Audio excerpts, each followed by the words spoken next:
Can you tell us about how to care for a boot? Absolutely. Because you spend some money and you want to invest probably your money wisely. So I'll tell you, that's probably the best question of the day as far as I'm concerned. Okay. So many times when I do seminars, I have people come back to me, and if they have anything negative, it's always two things. Mm-hmm. One, it was an improper fit that made the boot uncomfortable, or two, the boot didn't last or didn't look as well later on that I thought it would. Okay. And most of that is our fault. When I say our fault, we're the people that are selling the Absolutely. product. We didn't take the time to explain to them. Yes. One of the most important things about making a boot last is taking care of it. And I suggest the following. In a boot, in any of the exotic boots, whether we're talking a nice calfskin and a caiman alligator or an ostrich, which are your three popular, that would apply to lizards. Most lizard boots, lizard boots have a propensity to split in the lines of it, and all that is because they haven't been properly cleaned I got you. and maintained softness. So what I suggest on all exotic boots and all nice dress boots is that first and foremost you keep them clean.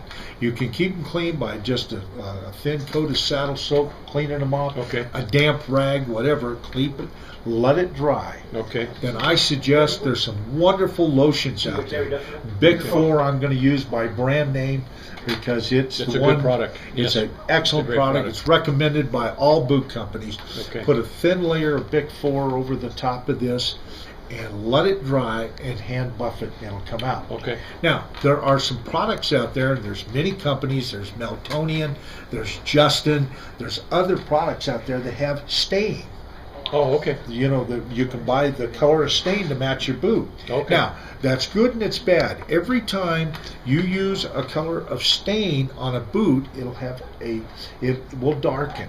Okay. All right. So if that isn't a problem for you, and that's the other thing I ask people when I'm telling them this. Right. Do you mind if this product looks a little darker? It gets darker. If they say, no, it doesn't bother me, then you might want to polish with some of the creams that are out there. Okay. Now, the Bick 4 that I talked about will not darken that product. It just conditions the It conditions it, okay. keeps it soft. All right. So what I will suggest to people is that if you scuff the toe or you have a scuff mark on that boot, take a little of that color, put it on the scuff, let it dry, put your conditioner on it, and then you've got the best of both worlds. Gotcha. Instead of polishing the entire boot. Absolutely, and the boot stays the same. Right.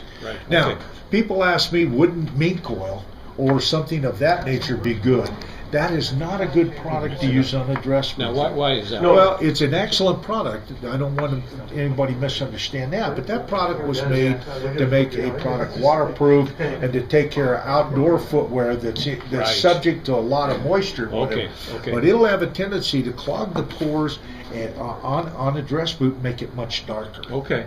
So it's probably not the best thing product. for this. Okay. Might be an excellent product for a work category. For a work boot. Okay. All right. Gotcha.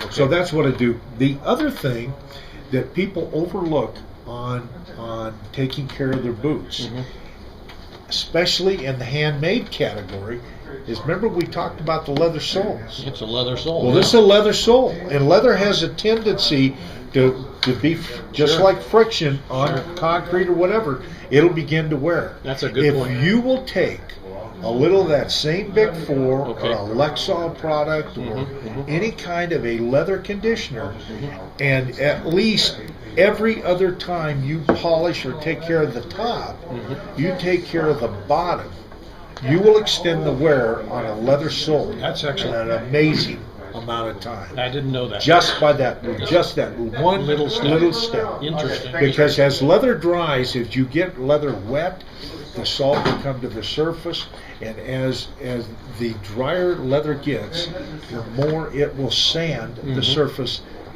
making the wear last. Oh, is that okay? Last less. That makes sense. It's leather. It should be conditioned. Exactly. Just like everything else. In the man-made category, we talked about the man-made boot right down here, right in front of you there, Del.